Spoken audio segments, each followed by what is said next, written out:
die schwerste Bibel, der Nico organisiert. Seht, die Jungfrau wird ein Kind erwarten. Sie wird einem Sohn das Leben schenken und er wird Immanuel genannt werden. Das heißt, Gott ist mit uns. Gott ist mit uns. Lea, du hast einen meiner absoluten Lieblingsweihnachtsverse gerade gelesen. Ich liebe diesen Vers von ganzem Herzen. Gott ist mit uns. Er ist hier in diesem Saal anwesend. Er sitzt da irgendwo auf den Plätzen. Er ist oben auf dem Balkon. Er sitzt auch da. Er ist bei dir zu Hause. Er sitzt in all unseren Settings. Er hat sich aufgemacht an der Weihnachtszeit. Er ist auf diese Welt gekommen in Jesus, um uns ganz persönlich zu begegnen. Er ist mitten unter uns.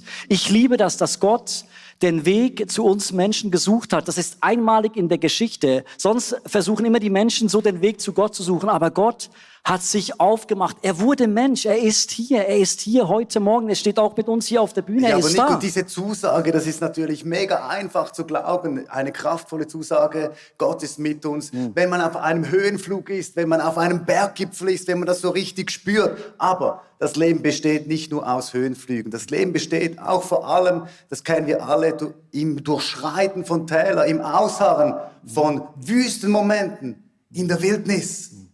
Aber genau da, in der Wildnis, in deiner tiefsten Not, Immanuel. Das heißt, Gott ist mit uns. Simon, ein schönes Wort, Wildnis. Also ich mag die Wildnis. Viele Männer mögen so diese wilden Landschaften. Und die Wildnis kommt auch häufig in der Bibel vor. Also auch Maria und Josef in der Weihnachtsgeschichte, sie wandern sehr lange durch die Wildnis, bis sie da in Bethlehem ankommen. Jesus selber war in der Wildnis. Elia, ein großer Prophet, war in der Wildnis. Johannes der Täufer. Und sie hatten da alle starke Begegnungen, sehr krasse Begegnungen mit Gott. Sie haben sehr viel erlebt. Aber die Wildnis ist eben auch ein Ort, der gefährlich ist, der voller Gefahren steckt, der sehr schwer zu durchwandern ist. Und vor allem, wenn du da durchwanderst, durch die Wildnis, wenn ihr das schon mal gemacht habt, du bist nie genau sicher, weil da auch ein bisschen die Wegweiser fehlen, wann komme ich wieder aus dieser Wildnis heraus? So ist es. Ja, Wildnis, für mich tönt das so ein bisschen wie nach Abenteuer. Aber wenn man sich dann mittendrin befindet, dann fühlt es sich ganz anders an. Dann ist man oft einsam. Als wir zusammenkamen, waren wir so verliebt. Wir wollten möglichst schnell heiraten und wir haben da auch ziemlich bald ein Hochzeitsdatum festgelegt. Wir fingen an, vorzubereiten. Aber dann auf einmal kriegte Simon kalte Füße und wir haben die Hochzeit abgesagt. Und Verschoben. Ja, verschoben, abgesagt. Für mich auf jeden Fall brach eine Welt zusammen. Wir haben uns nicht getrennt und auch nicht irgendwie verstritten. Und von außen könnte man sagen, was für eine Bagatelle. Du hattest ja immer noch deinen Verlobten, das war ja alles nur verschoben. Aber so eine Wildniszeit, die ist eben von außen nicht immer rational nachvollziehbar. Für mich türmte sich diese Absage so riesig vor mir auf und in der Bibel steht, der Teufel geht herum und brüllt wie ein Löwe. Und genau das hat er gemacht. Er hat mir seine Lügen ins Gesicht geschrien und hat gesagt, du bist nicht heiratswürdig, siehst du, der liebt dich gar nicht richtig. Vielleicht trennt ihr euch noch und du wirst nie jemanden finden, der dich wirklich liebt und heiraten möchte. Und ich zog mich zurück, ich glaubte dem Teufel, ich fiel in ein Loch und meine Identität war am Boden, der Boden unter meinen Füßen war weg und ich habe wirklich viel geweint in dieser Zeit. Ich fühlte mich alleine und ich wusste nicht, wie ich da wieder herauskommen sollte. Ja, das war wirklich schlimm. Und schon krass ist, dass solche Wildnismomente eben oft auch nach Höhenflügen folgen. Oder? Wir waren so verliebt, aber dann der nächste Moment, bam, in der Wildnis, in der Wüste. Und eines der spannendsten Geschichten, die wir gefunden haben, ist das Leben vom Propheten Elia. Diesbezüglich mega, mega spannend. Elia hatte unglaubliche Höhenflüge erlebt in seinem Leben und wir haben richtig Bock, mal einzutauchen in so einen Bibeltext. Dass wir den aber danach auch super verstehen können, möchten wir euch jetzt zuerst ein bisschen Background geben über diese Höhenflüge. Okay, wir fangen an. Elia lebte zu einer Zeit, als Ahab König in Israel war. Dieser Ahab war ein schlechter König, weil er sich nicht dafür interessierte, was Gott interessiert. Er hat andere Götzen angebetet, die Götzen von Aschera und Baal. Deshalb wurde Gott sauer und er hat Elia zu Ahab geschickt. Der Elia sollte dem Ahab sagen, hey, weil du mir nicht dienst, sondern anderen Götzen nachlaufst, werde ich es 3 Jahre lang nicht mehr regnen lassen. Not raining man. Hallelujah, it's not raining man. Und Ahab hat diesen Elia 3 Jahre lang auf seinem Pferd verfolgt und ihn gesucht. Aber Elia hat sich am Bach Krit versteckt. Dort wurde er von Raben versorgt mit Fleisch und Brot, jeden Morgen neu. Wunder Nummer 1. Dann ist der Bach ausgetrocknet. Elia hatte nichts mehr zu trinken. Er musste sich ein neues Versteck suchen. Er ging in die Stadt, wo eine arme Witwe lebte, die mit ihrem Sohn in seinem kleinen Häuschen lebte. Diese 2 hatten nur noch einen Topf Mehl und einen Topf Öl. Doch Elia betete und dieses Mehl und dieses Öl reichte für alle 3 für ein ganzes Jahr. Wunder Nummer 2. Dann wurde der Sohn krank. Er wurde so schwer krank, dass er starb. Elia legte sich aber auf diesen Sohn. Er betete für diesen Sohn, hauchte ihm Leben ein. Der Sohn wurde vom Tod zum Leben erweckt. Wunder Nummer 3.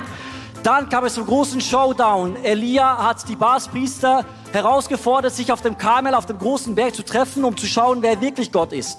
Die Baalspriester haben ein Opfer dargebracht, sie durften es aber nicht anzünden und mussten von ihren Göttern dieses Feuer beten. Sie haben einen Tanz gemacht um dieses Opfer. Hey ja, hey ja, hey ja, ho. Hey ja, hey ja, hey ja, ho. Hey ja, hey ja, hey ja, ho.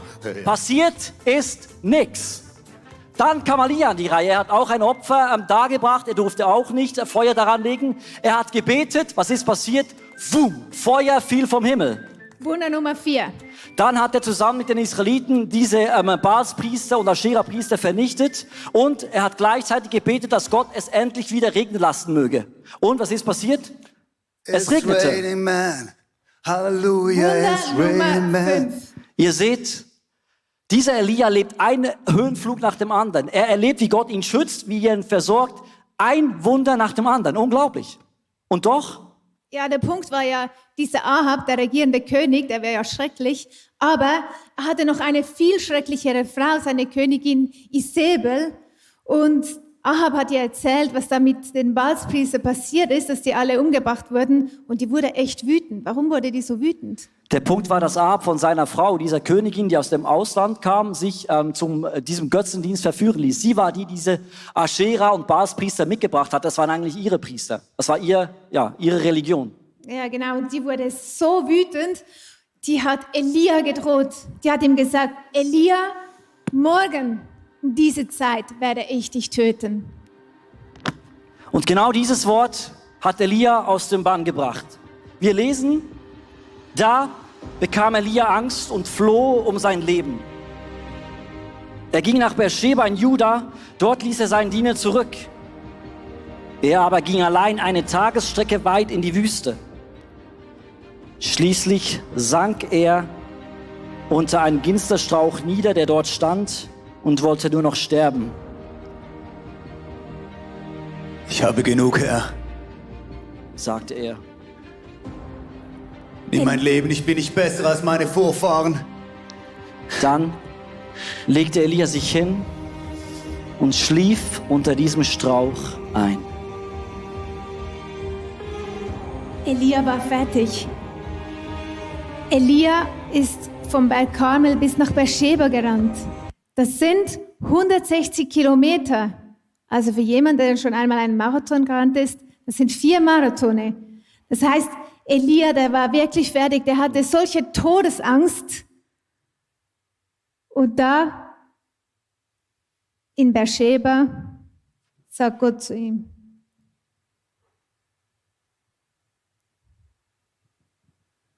Ich habe genug. Ich kann nicht mehr. Ich kann nicht mehr. Ich habe genug. Ein Satz dieser Frau hat ihn völlig aus dem Tritt gebracht. Ein einziger Satz, vorher all diese Höhenflüge. Ich kann nicht mehr. Ich kann diesem Elia so gut nachfühlen. vor der Ladies Lounge in diesem Jahr, ist noch nicht so lange her, ich war auf einem Höhenflug nach dem anderen. Ich habe an vielen Orten gearbeitet und ich liebe das. Im Reich Gottes mich einzusetzen, das erfüllt mich. Ich liebe es schon als Kind. Ich war immer gerne in der Kirche und dieses Reich Gottes vorwärts zu bringen, es gibt nichts Größeres für mich. Ich habe mitgeholfen, wir haben diese Christmas Experience so viel geprobt. Danach haben wir auch gleichzeitig angefangen für Ostern zu proben, weil Ostern kommt nach Weihnachten. Das ist immer so ein Kommen und alles miteinander. Wir haben eben an dieser Ladies Lounge hart gearbeitet, dass sie wirklich was Großartiges wird, dass Frauen hier diesen Jesus erleben können. Gleichzeitig haben wir an den Sonntagssettings geschraubt und geschaut, wo wir noch Hosts brauchen und da auch mitgearbeitet, so gut es ging, mit aller Kraft, mit Freude, mit Begeisterung. Ich liebe das wirklich von ganzem Herzen. Dann habe ich einem Freund geholfen, der mir normalerweise hilft, beim Austin Musical Regie zu führen, der richtig, richtig gut ist, sein eigenes Stück auf die Beine zu bringen und da Regie gemacht in Glarus. Also noch ein bisschen dahin fahren und dann wieder zurück und hier wieder eine Probe. Gleichzeitig hat meine Frau eine Platte rausgegeben, weil sie Musikerin ist. Da muss ich auch schauen, dass diese Plattenrelease aber auch läuft. Und ich habe diese verschiedenen Sachen gemeinsam jongliert und ich hatte richtig Bock und es war schön und es ist was gelaufen. Ich habe gesehen, der Herr ist mit uns. Dann bin ich an der Ladies Lounge voll drin, es läuft. Wir sind in dieser wunderbaren Atmosphäre und dann, bam, klingelt das Telefon. Ein Satz, meine Frau sagt, hey, mein Saxophonist hat Corona am Tag ihres Plattenrelease-Konzertes.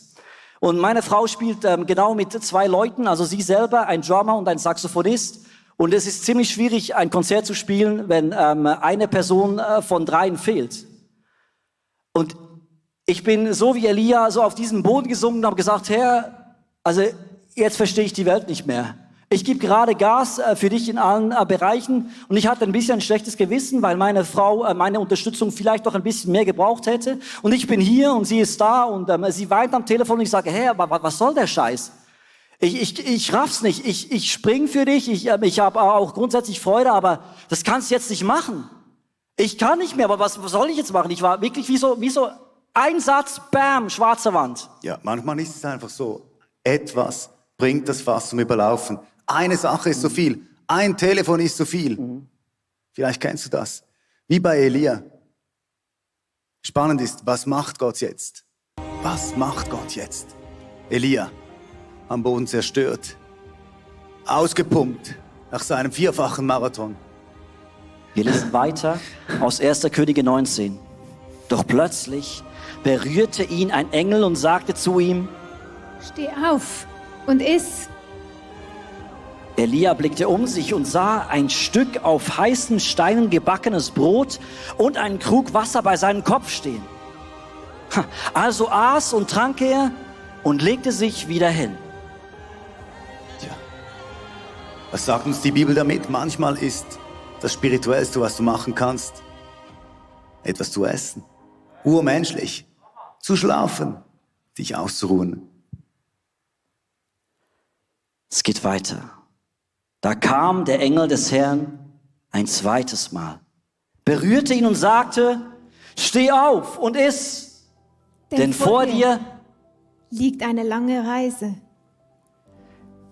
Elia erhob sich, aß und trank und das Essen gab ihm genug Kraft, um 40 Tage und Nächte bis zum Berg Gottes, dem Horeb, zu wandern. Dort fand er eine Höhle, in der er die Nacht verbrachte. Doch der Herr sprach zu ihm, was tust du hier, Elia? Oh, ich liebe diese Geschichte, ich liebe die Bibel, ich liebe diese Texte, die so in unsere Zeit hineinsprechen. Was tust du hier, Elia?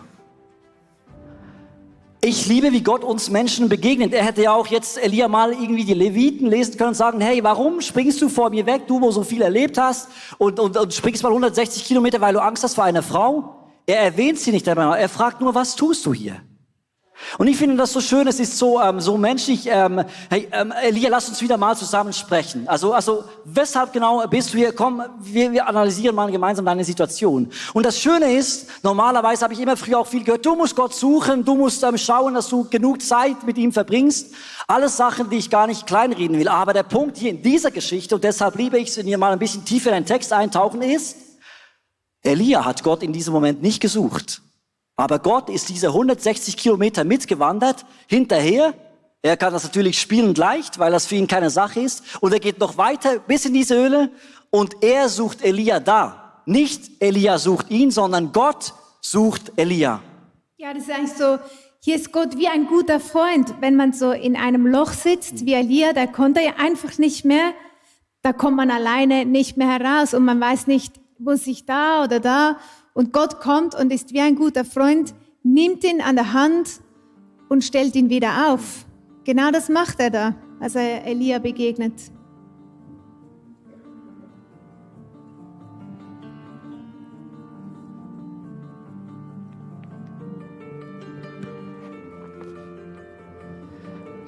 Die Frage ist, was macht er dann noch, Lea? Er begegnet ihm doch auf eine ganz spezielle Art und Weise. Und manchmal sind diese Nöte doch auch irgendetwas, was uns näher zu Gott bringt, oder?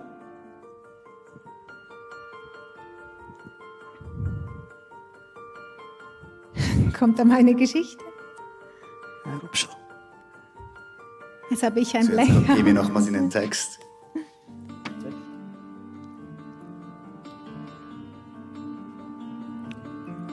Simon. Wo Elia spricht. Ich habe dir von ganzem Herzen gedient. Ah, Entschuldigung. Jetzt haben wir den Faden wieder. Ja, wir haben den Faden wieder. Er war kurz weg.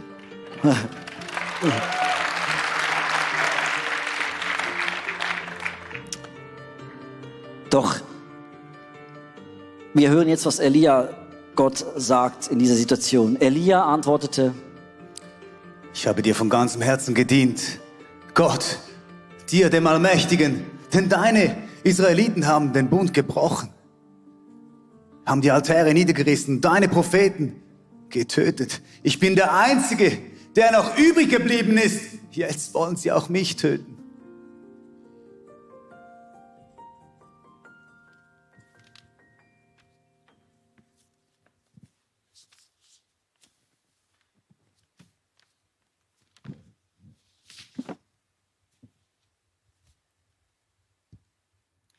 das Interessante ist, wir sind in diesem Text am nächsten Morgen. Und am nächsten Morgen sollte dieser Elia eigentlich topfit sein, weil er geschlafen hat. Und ich höre sehr viel in der heutigen Zeit, ich bin müde. Und ich sage das häufig auch, ich bin müde. Aber ich frage mich, ob Elia wirklich nur müde war, weil wenn er das gewesen wäre, wäre er doch am nächsten Tag wieder einfach so richtig da gewesen. Und der Punkt ist, Elia war eben nicht nur müde, er war erschöpft. Genau. Tief erschöpft. Das glauben wir und das hören wir die ganze Zeit. Und vielleicht sagst du das selber auch, ich bin müde, ich bin erschöpft. Aber ich glaube nicht, dass du eine physische Erholung brauchst, sondern eine geistige Auffrischung. Weil du nicht nur müde bist, sondern weil du geistig ausgetrocknet bist. Ich glaube, dass du eine Begegnung mit dem lebendigen Gott brauchst. Eine Erkenntnis darüber, wer Jesus Christus ist in deinem Leben und was er für dich getan hat.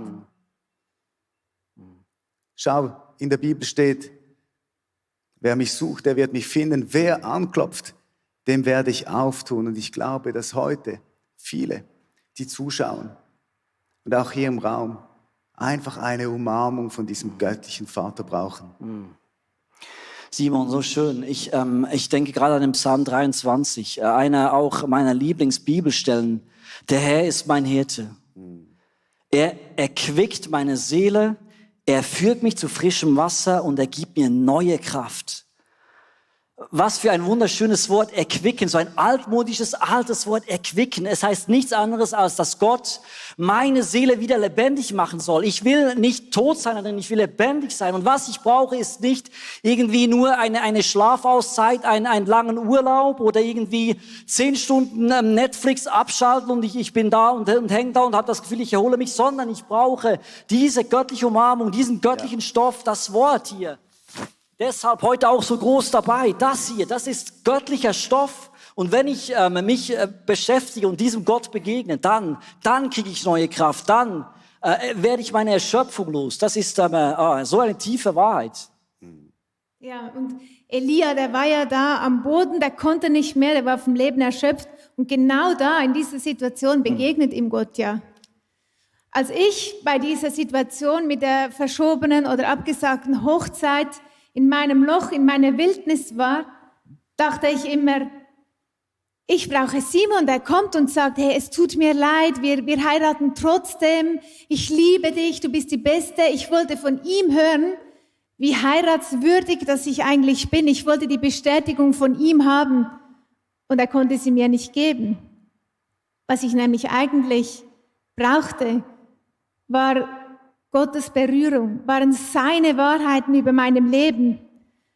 Dass ich ein geliebtes Kind Gottes bin, dass meine Identität unzerstörbar in ihm ist, dass er mich zur Freiheit berufen hat, dass ich liebenswürdig bin und heiratswürdig und all das, dass er mich liebt, unabhängig von allem, was um mich herum geschieht. Und genau das hat er getan. Er hat mich in meiner Wildnis berührt, er ist mir begegnet. Weißt du, manchmal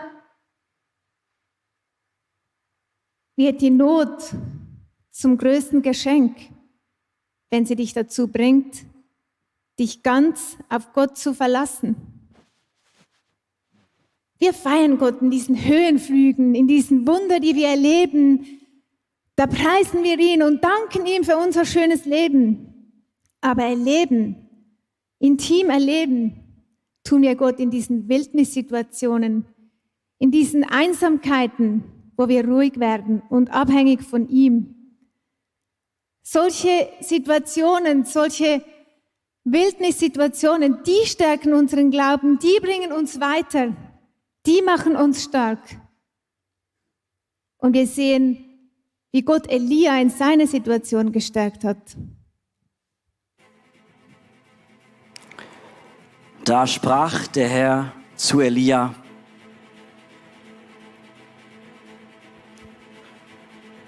Geh hinaus und stell dich auf den Berg, denn ich, der Herr, werde vorübergehen. Zuerst kam ein heftiger Sturm. Dieser Sturm teilte die Berge und die Felsen zerschlug er vor dem Herrn her. Wo bist du? Herr!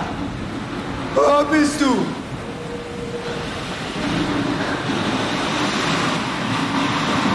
Doch der Herr war nicht in diesem Sturm.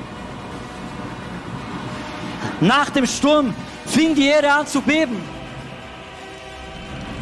Herr! Wo bist du? Herr! Doch der Herr war nicht in diesem Erdbeben. Nach dem Erdbeben kam ein Feuer.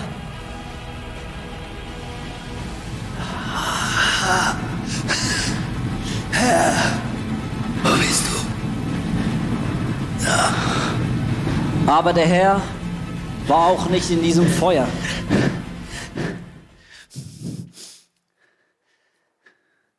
Und nach dem Feuer kam ein ganz leises Säuseln.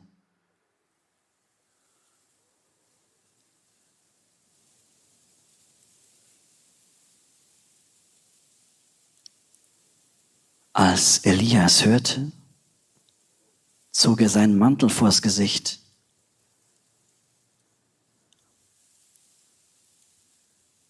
Er ging nach draußen und stellte sich in den Eingang der Höhle.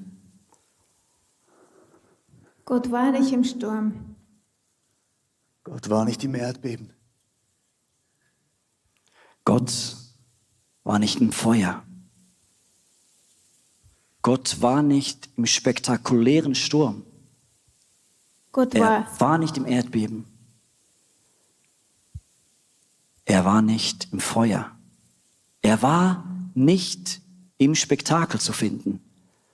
Er war im Feinen. Gott war im Flüstern. Wieso ist es so, dass oft in unseren Wildnismomenten in der Wüste Gott so leise zu uns spricht? Warum spricht er nicht auf spektakuläre, kraftvolle Weise zu uns? Warum um alles in der Welt spricht Gott nicht so laut, dass ich ihn endlich hören kann? Gott flüstert.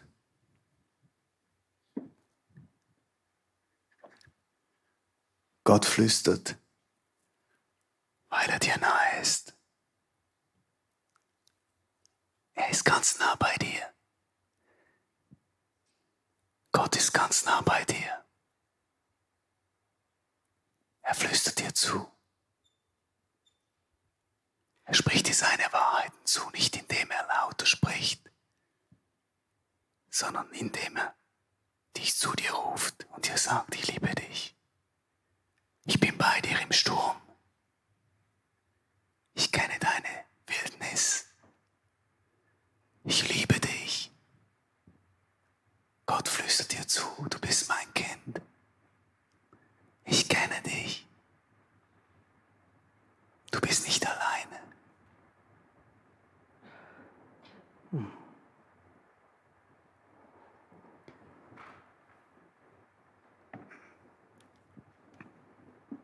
Ich hatte einen Skiunfall vor einigen Jahren. Ich bin ganz fest auf den Kopf gefallen und habe für einige Stunden mein Gedächtnis komplett verloren. Ich bin wieder zu mir gekommen im Spital. Wir waren mit ICF, mit der Band unterwegs. Und ich wusste nicht mehr, was für ein Jahr war. Ich wusste nicht, was für ein Monat war. Ich wusste nicht mal mehr, dass ich eine 3 Monate alte Tochter habe. Ich war verloren. Einfach verloren. Wenn du realisierst, dass du nichts mehr weißt, dann bist du verloren und so ist es mir gegangen. Daniel Peyer, einer, der dabei war, hat mir im Nachhinein gesagt, Simon, in diesen Stunden, wo du nicht bei dir warst, hast du immer folgenden Satz wiederholt. Die ganze Zeit hast du gesagt, eins weiß ich, Lea ist meine Frau und Jesus ist mein Erlöser. Eins weiß ich, Lea ist meine Frau und Jesus ist mein Erlöser. Und als ich das gehört habe, hat es mich so tief bewegt, dass wenn ich nicht mal bei meinen Sinnen bin, wenn ich nicht bei meinem Verstand bin, diese Wahrheit, dass Jesus mein Erlöser ist, so tief in mir drin ist, dass das rauskommt. Ich habe das später dann wieder erlebt, nicht durch einen Unfall, sondern durch eine Lebenskrise. Im Jahr 2004 bin ich durch eine Wildnis gegangen. Ich wusste nicht mehr, was oben und unten ist. Um es kurz zu machen, ich wusste nicht, ob das noch mein Platz ist, ob es beruflich weitergeht. Und das hat mich gedanklich, emotional in eine Abwärtsspirale gebracht. Und es hat mir den Teppich unter den Füßen weggerissen. Ich konnte für 3 Monate nicht mehr arbeiten. Ich war zu Hause, ein Schatten meiner selbst. Wildnis, es war schlimm. Ich war verloren. Und als es dann ganz ruhig wurde, habe ich das wieder gehört. Lea ist meine Frau, ich bleibe bei meiner Familie und Jesus ist mein Erlöser. Und als es ganz ruhig wurde, kein Licht, Job nicht sicher, wie es weitergeht, alles unsicher, ich habe mich unsicher gefühlt, hat Jesus zu mir gesprochen und gesagt, Simon, ich liebe dich, weil du mein Kind bist. Egal, was du leistest, was du machst. Ich liebe dich bedingungslos, weil du mein Kind bist. Ich rufe dich näher zu mir. Ich will, dass du meine Stimme hörst, meine Wahrheiten über dir. Und das hat mir dann so für die nächsten Jahre so ein Fundament gegeben, das mir Halt gegeben hat und auf das ich aufbauen konnte. Und ich glaube, heute Morgen ruft das Jesus zu einigen, die zuhören und zuschauen. Er sagt, du bist mein Kind. Hörst du das, egal was du leistest? Egal was du tust, ist nicht dein Wert. Ich bin dein Vater, ich will dir Identität geben. Ich will, dass du mit mir zusammen unterwegs bist. Heute Morgen flüstert Gott, heute Morgen flüstert der Heilige Geist in unser Herzen rein.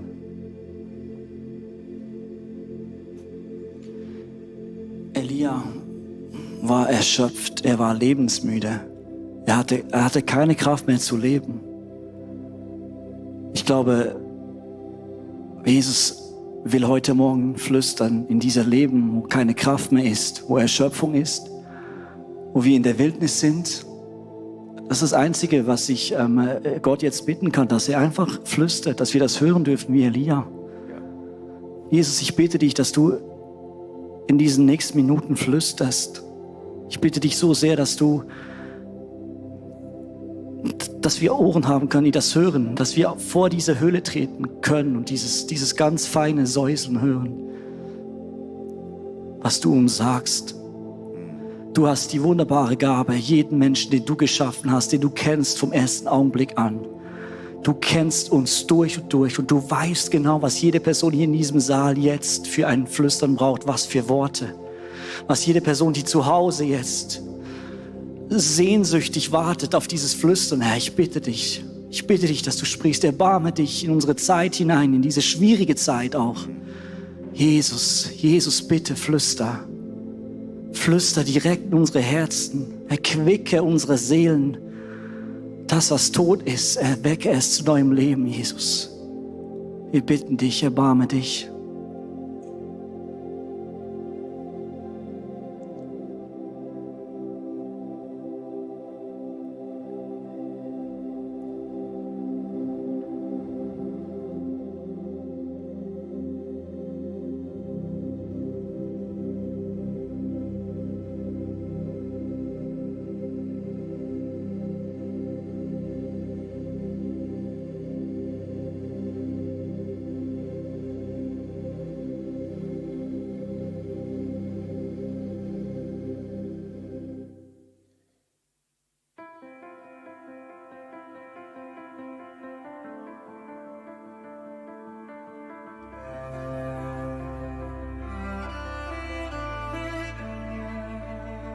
I wanna hear you louder than the noise. I wanna feel you closer than the air I breathe, deep within my soul burning.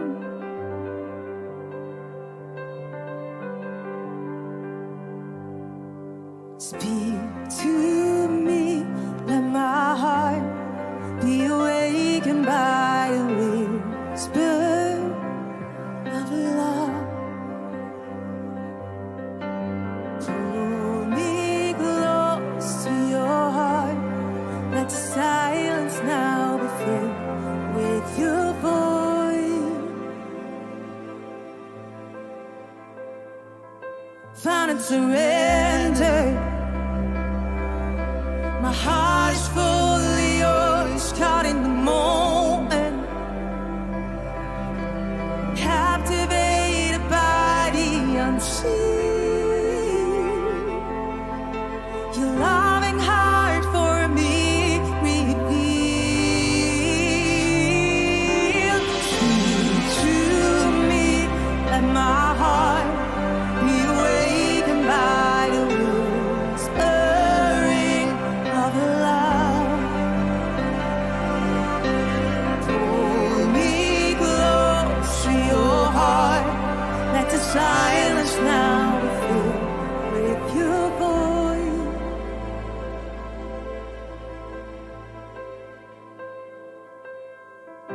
The words I hear you say, you've been speaking now for all of time. All of time. The words I hear you say, you've been speaking now for all of time. All of time. The words I hear you say, you've been speaking now for all of time. All of time. You're with me. You're for me. You have a plan for me. And I will never walk alone. You're with me. You're for me. And you have a plan for me. And I will never walk alone. Speak to me, let my heart be awakened by the whispering of love. Pull me close to your heart. Let the silence now be filled with your voice. Speak to me, let my heart be awakened by the whispering of love. Pull me close to your heart. Let the silence now be filled with your voice. Filled with your voice.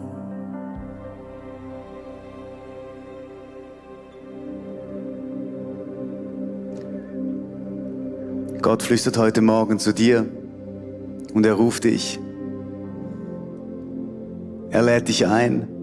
Ich möchte für 2 Sachen beten heute Morgen. Einerseits, wenn du müde bist, wenn du ausgelaugt bist, dass du eine geistige Erfrischung erleben darfst heute Morgen.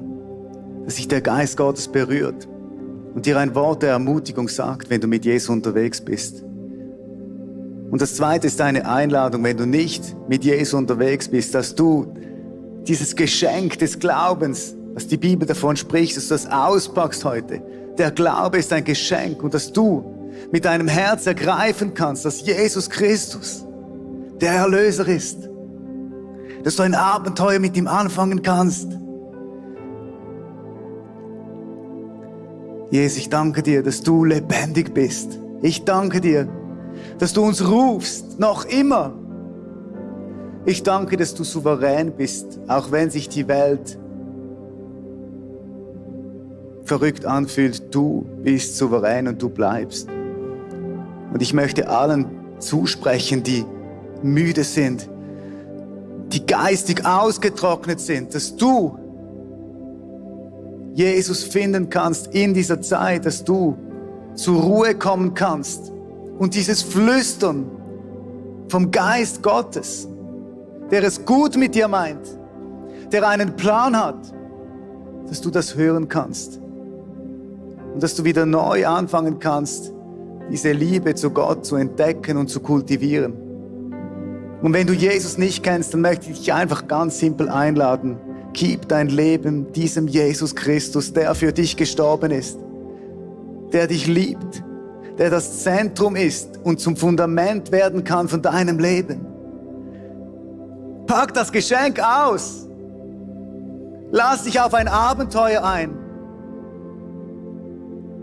Und du kannst es ganz einfach machen, indem du sagst, ja Jesus, hier bin ich.